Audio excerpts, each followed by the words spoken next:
Hello students, आज हम study करेंगे types of continuous time signal. Previous lecture में मैंने आपको सिग्नल एंड सिस्टम का इंट्रोडक्शन दिया था और आज हम कुछ स्टैंडर्ड टाइप्स डिस्कस करने वाले हैं कंटीन्यूअस टाइम सिग्नल्स के। ये जो टाइप्स हम डिस्कस करेंगे वो सिर्फ सिग्नल एंड सिस्टम में ही इंपॉर्टेंट नहीं होंगे, वो आपके अदर सब्जेक्ट्स में भी बहुत ज्यादा यूजफुल रहेंगे आपके लिए, तो इन्हें आप ध्यान से अंडरस्टैंड करिएगा। वैसे तो टोटल 10 to 12 टाइप्स हैं, लेकिन आज के लेक्चर में मैं 2 to 3 टाइप्स आपके साथ डिस्कस करूंगा। यहां पर आपको एक बात ध्यान में रखनी है, क्योंकि आज आपका फर्स्ट लेक्चर है। प्रीवियस लेक्चर में जस्ट मैंने आपको इंट्रोडक्शन ही दिया था, तो जो आप लेक्चर्स अब फॉलो करेंगे, अगर आप फॉलो करते हैं तो बस एक पॉइंट ध्यान रखिएगा कि कोई भी लेक्चर मिस मत करिएगा, स्पेशली स्टार्टिंग के लेक्चर्स जहां पर हम बेसिक्स ऑफ सिग्नल्स स्टडी करेंगे। क्योंकि अगर आप स्टार्टिंग के लेक्चर अंडरस्टैंड नहीं कर पाएंगे ना, तो आगे जाकर आपको Fourier transform, Fourier series, Laplace, इन सब में जब आपको सिग्नल्स पे ऑपरेशन परफॉर्म करने पड़ेंगे तो आप नहीं समझ पाएंगे। ठीक है, तो स्टार्टिंग के कुछ लेक्चर्स आप बिल्कुल भी मिस मत करिएगा। आपके पूरे के पूरे कंसेप्ट जो हैं वो स्टार्टिंग के लेक्चर से ही क्लियर होते हैं, तो इस पॉइंट को ध्यान रखिएगा। तो चलिए लेक्चर स्टार्ट करते हैं। यहां पर तो आप देखो, यहां पर जो फर्स्ट कंटीन्यूअस टाइम सिग्नल हम डिस्कस करने वाले हैं वो आपका होगा स्टेप फंक्शन। तो स्टेप फंक्शन यहां पर मैं by default unit step function का एग्जांपल लूंगा, और यूनिट स्टेप फंक्शन को हम एक और नाम से भी जानते हैं, शायद आपको पता होगा, हैवीसाइड यूनिट फंक्शन। ठीक है, तो आप ये नाम भी माइंड में रख सकते हैं। तो ये जो आपका यूनिट स्टेप फंक्शन होगा वो होता क्या है, तो यहां पर अगर मैं डायग्राम ड्रॉ करूं आपके लिए, तो आप देखिए कुछ इस तरीके से हम ड्रॉ करते हैं ut वर्सेस t, और यहां पर अगर आप देखेंगे तो ये आपका स्टेप फंक्शन होगा। और यहां पर मैं थोड़ा सा हाईलाइट करूंगा इस लाइन को, क्योंकि इस लाइन की जो इंपॉर्टेंस है ना वो बहुत ही ज्यादा है। अभी आप थोड़ा सा ध्यान से अंडरस्टैंड करेंगे इसे। तो ये आपका स्टेप फंक्शन है, ये हमें पता है बहुत अच्छे से। ठीक है, इसको मैंने बहुत ज्यादा हाईलाइट कर दिया है, लेकिन एक सिंगल लाइन है और इस तरीके से। तो अब आप ध्यान से अंडरस्टैंड करिएगा। अगर मैं आपको बोलता हूं स्टेप फंक्शन को आप डिफाइन करिए, तो आप क्या लिखेंगे, ut इज इक्वल टू 1 लिखेंगे आप फॉर t। किसके लिए लिखेंगे आप 1 यहां पर, आप ध्यान से अंडरस्टैंड करिएगा इस पॉइंट को। देख सकते हैं आप पॉजिटिव साइड आपका पूरा 1 है, तो आप लिखेंगे फॉर t ग्रेटर देन 0। अगर हम देखें लेफ्ट हैंड साइड में t की नेगेटिव वैल्यू के लिए आपका कुछ भी नहीं है यहां पर, तो आप क्या मेंशन करेंगे, equal to 0 for t less than 0। ये पॉइंट क्लियर है आपको। अब आप नेक्स्ट समझिएगा, मैंने ut इक्वल टू 1 लिखा for t greater than 0 and ut equal to 0 लिखा फॉर t लेस देन 0। अब अगर मैं आपसे पूछूं कि t इक्वल टू 0 पर ut कितना होगा, तो आप पॉज करके पहले एक बार आंसर सोच लीजिए, फिर आप जवाब दीजिए। तो अगर आपका आंसर है कि t इक्वल टू 0 पर भी ut 1 है, जो कि बहुत लोगों का होता है, तो ये बिल्कुल रॉन्ग आंसर है। आपको ये पॉइंट यहां पर अंडरस्टैंड करना पड़ेगा कि t इक्वल टू 0 पर ut जो है आपका वो 1 नहीं है। तो वो है क्या, अब इस पॉइंट को भी आप बहुत ध्यान से अंडरस्टैंड करिएगा। आप देखिए, अगर आप यहां पर समझेंगे तो ut जो है t ग्रेटर देन 0 पर 1 है, ये आपको दिखाई दे रहा होगा। अगर आप t इक्वल टू 0 पर देखेंगे ना, तो क्या यहां पर सिर्फ एक ही एम्पलीट्यूड है, आप देखेंगे यहां पर एक ऐसी लाइन है। ठीक है, अगर आप लेट सपोज आप लेकर चलते हैं t इक्वल टू 1 पे, t इक्वल टू 2 पर, ठीक है, तो t इक्वल टू 1 पे डायरेक्टली आपको 1 दिखाई दे रहा है, आप देख सकते हैं। t इक्वल टू 2 पर भी डायरेक्टली आपको 1 दिखाई दे रहा है, मतलब पॉजिटिव साइड हर एक वैल्यू पर आपको 1 पर कांस्टेंट दिखाई दे रहा है, ये आपको क्लियरली यहां पर विजिबल होगा। लेकिन अगर आप यहां पर देखें t इक्वल टू 0 पर एक और लाइन है, मतलब जो एम्पलीट्यूड है वो 0 से स्टार्ट होता होता होता होता कहां तक पहुंच रहा है, 1 पर। देखो t इक्वल टू 1 पर ऐसी कोई लाइन नहीं है vertical line, t equal to 2 पर भी कोई वर्टिकल लाइन नहीं है। इन सब वैल्यूज पर आपका जो एम्पलीट्यूड है वो 1 पर डायरेक्टली कांस्टेंट है। लेकिन t इक्वल टू 0 पर देखिए आपकी एक वर्टिकल लाइन है, मतलब एम्पलीट्यूड पहले 0 से स्टार्ट हो रहा है t इक्वल टू 0 पर, और फिर बढ़ता बढ़ता बढ़ता बढ़ता कहां तक जा रहा है, 1 तक जा रहा है। That means t equal to 0 पर ut के एक से ज्यादा एम्पलीट्यूड हैं। तो जब भी किसी कंटीन्यूअस टाइम सिग्नल पर किसी एक पर्टिकुलर टाइम पर एक से ज्यादा एम्पलीट्यूड हो, तो वो कंटीन्यूअस टाइम सिग्नल उस पर्टिकुलर टाइम पर डिसकंटीन्यूअस कहलाता है। तो ये जो आपका t इक्वल टू 0 पर ut है उसकी वैल्यू 1 नहीं है, वो क्या है वहां पर, वो डिसकंटिन्यूअस है। तो आप क्या मेंशन करेंगे, discontinuous at t equal to 0। तो चूंकि ut हमारा डिसकंटिन्यूअस है एट t इक्वल टू 0 पर, तो फिर आप उसकी वैल्यू क्या कंसीडर करते हैं। देखिए है तो वो डिसकंटिन्यूअस, लेकिन जैसा मैंने आपको प्रीवियस लेक्चर में भी बोला था कि सिग्नल एंड सिस्टम एक मैथमेटिकल सब्जेक्ट है, तो हमें कोई ना कोई वैल्यू तो चाहिए। तो आप ध्यान से अंडरस्टैंड करिए, फर्स्ट लेक्चर के फर्स्ट टॉपिक से आप अंडरस्टैंड करिए कि कभी भी कोई कंटीन्यूअस टाइम सिग्नल अगर किसी पॉइंट पर डिसकंटीन्यूअस होगा तो हम कैसे वैल्यू कंसीडर करेंगे। तो ध्यान से देखिए, आप क्या करेंगे, आप यहां पर लेंगे lower amplitude plus upper amplitude divided by 2। तो जो आपकी t इक्वल टू 0 पर ut की वैल्यू होती है वो 1/2 होती है, वो 0 नहीं होती है, वो 1 नहीं होती है। ये पॉइंट आप ध्यान रखिएगा। वैसे 0 में तो कोई कंफ्यूज होता नहीं है, सबका आंसर 1 होता है।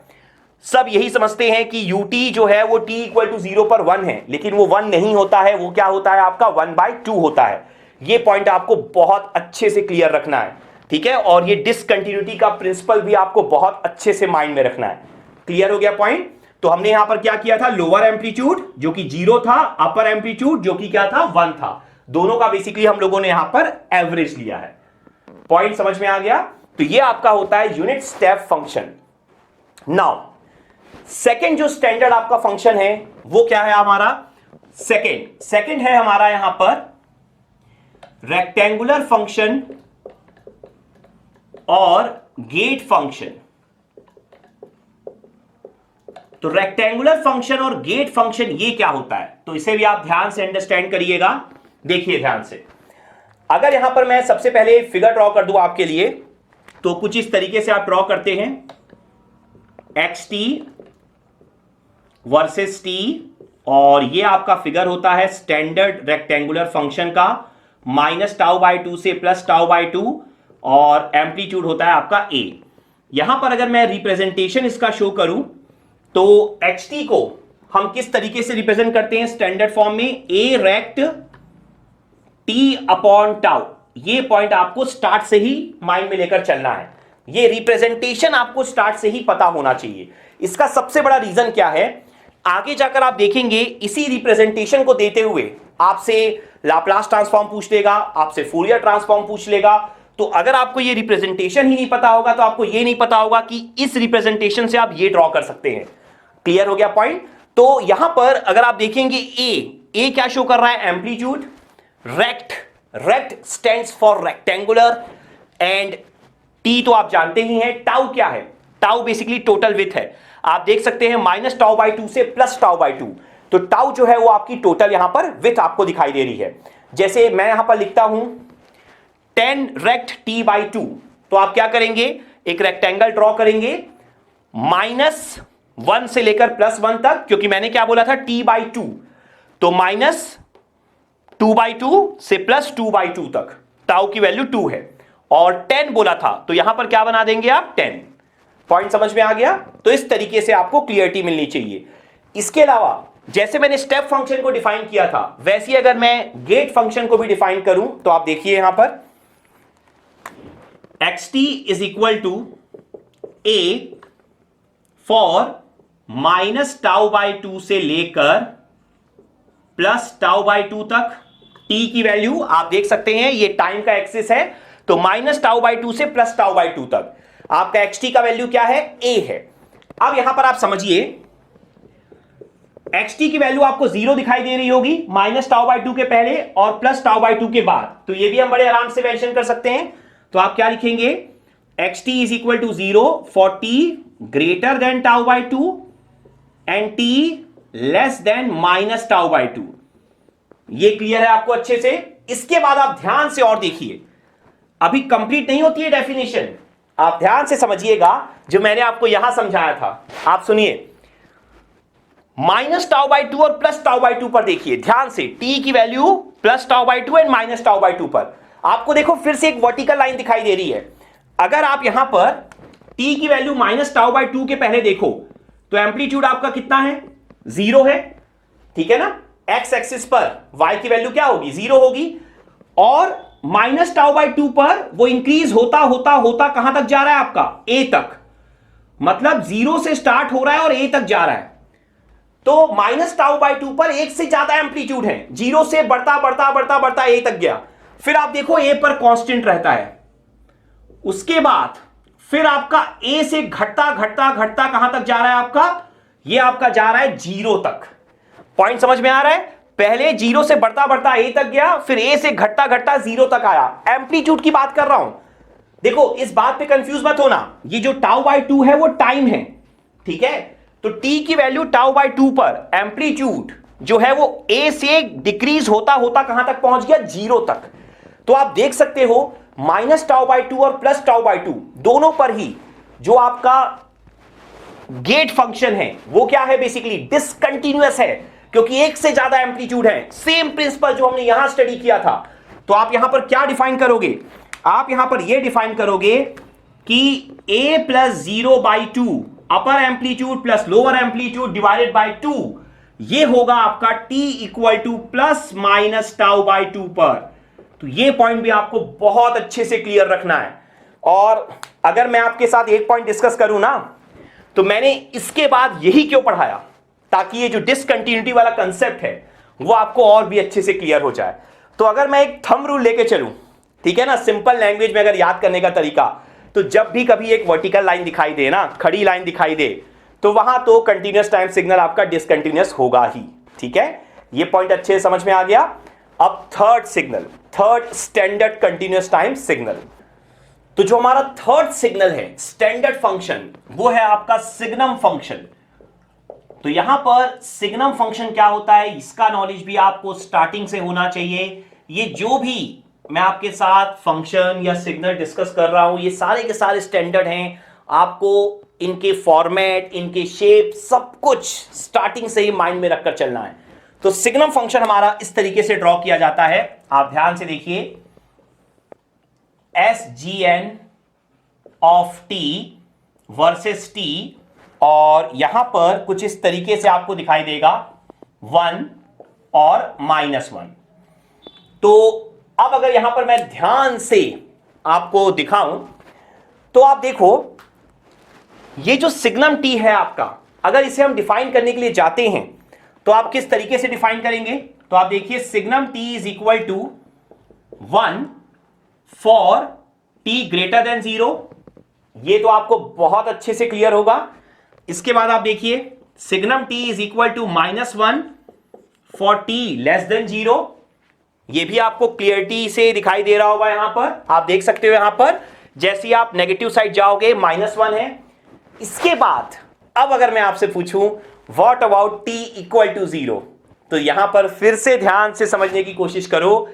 देखो t इक्वल टू 0 पर आपका एम्पलीट्यूड 1 भी दिखाई दे रहा होगा, -1 भी दिखाई दे रहा होगा। तो अगेन कंटीन्यूअस टाइम सिग्नल में एक टाइम पर एक से ज्यादा एम्पलीट्यूड है। दैट मीन्स ये जो सिग्नम t है वो t इक्वल टू 0 पर क्या होगा, आपका डिसकंटीन्यूअस होगा। तो यहां पर आप क्या मेंशन करोगे, आप यहां पर मेंशन करोगे upper amplitude plus lower amplitude divided by 2।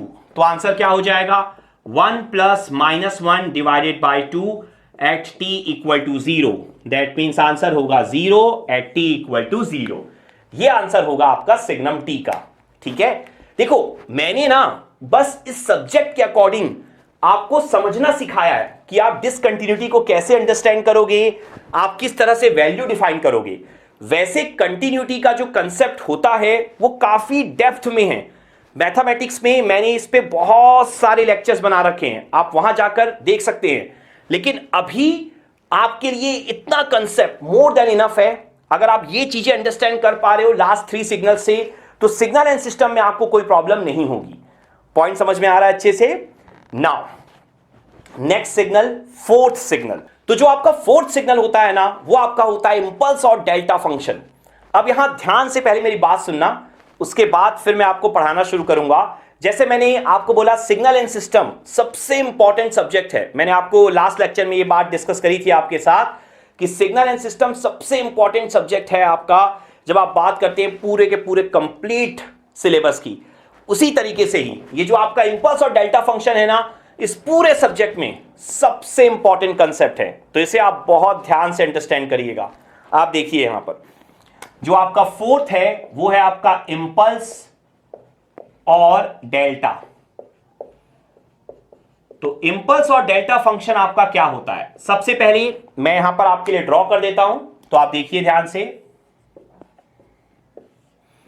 Delta T versus T, और यहां पर जीरो पर आपको एक लाइन दिखाई देगी, मैं थोड़ा सा हाईलाइट कर देता हूं। तो यहां पर जो मैंने आपको एग्जांपल दिया है वो यूनिट इंपल्स का एग्जांपल दिया है। तो बेसिकली यूनिट इंपल्स मींस यहां पर 1 आप लिखोगे। अब यहां पर अगर मैं आपको बोलूं कि इसे आप डिफाइन करो डेल्टा टी को, तो देखते हैं हमारे माइंड में क्या क्या आंसर आते हैं। देखो हम शुरू से ना डिस्कस करते चलेंगे आपस में, ठीक है, बिल्कुल क्लास जैसा माहौल हमें रखना है स्टार्ट से।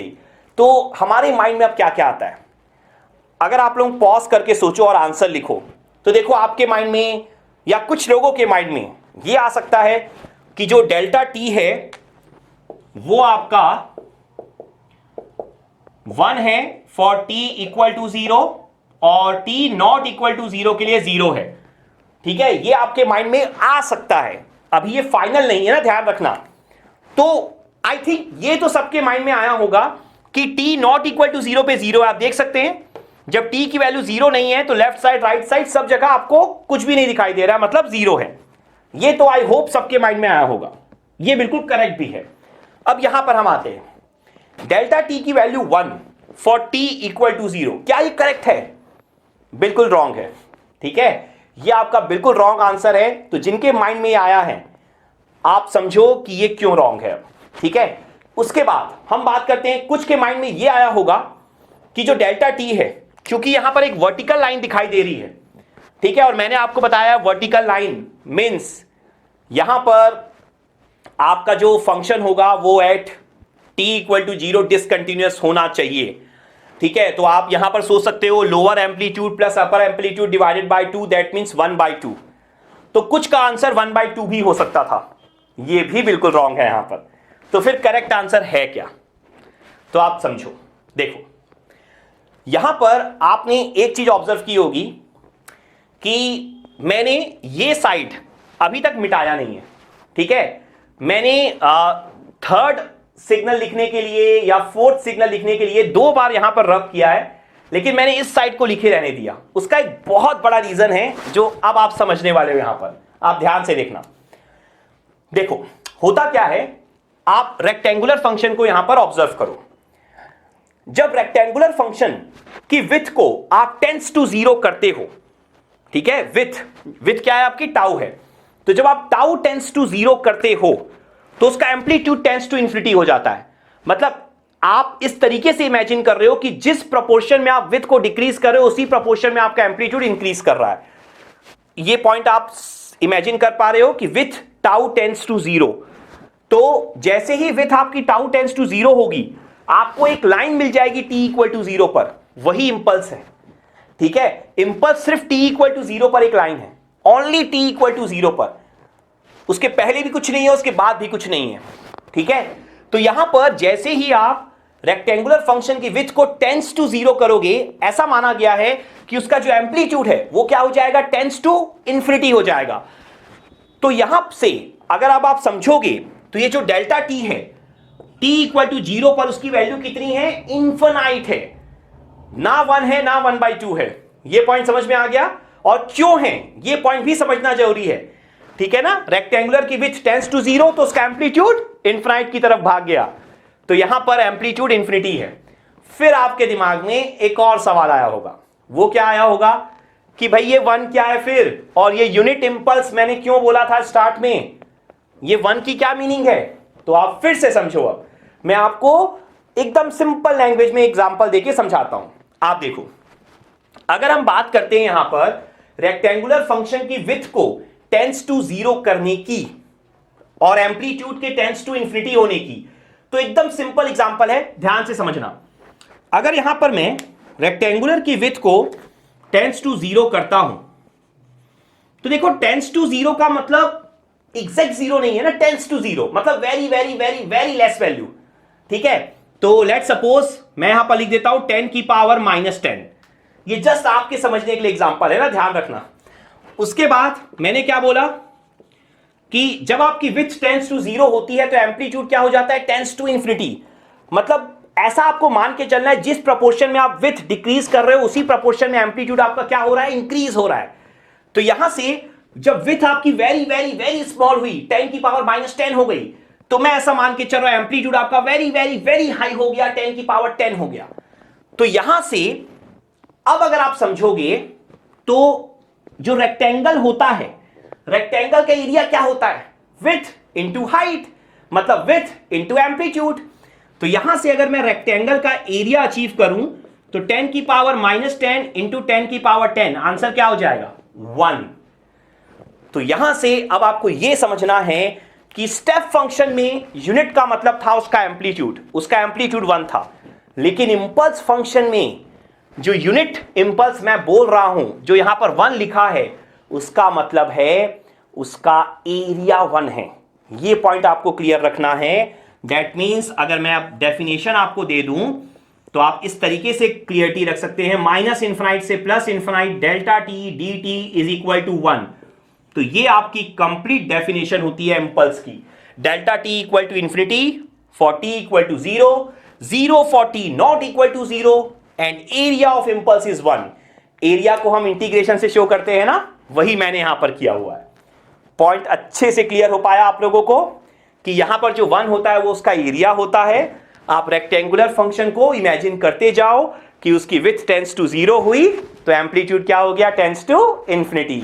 और टेंड्स टू का मतलब एग्जैक्ट नहीं होता है very very very less value या very very very high value. Clear? तो ये आपका होता है यूनिट इंपल्स फंक्शन। तो यहां पर जो मैंने यूनिट इंपल्स फंक्शन आपको पढ़ाया है, पढ़ाने से पहले मैंने आपको क्या बोला था, सबसे इंपॉर्टेंट है ये। तो सबसे इंपॉर्टेंट है तो ऑब्वियस सी बात है इसका डिटेल डिस्कशन हमें करना होगा। तो आज के लेक्चर में यहीं स्टॉप करूंगा कुछ बेसिक इंफॉर्मेशन के साथ। नेक्स्ट लेक्चर में हम इस इंपल्स फंक्शन का ना डिटेल डिस्कशन करेंगे। बहुत सारी इंपॉर्टेंट प्रॉपर्टीज हैं जो हम यहां पर डिस्कस करेंगे। तो आज के लेक्चर में इतना ही। Thank you.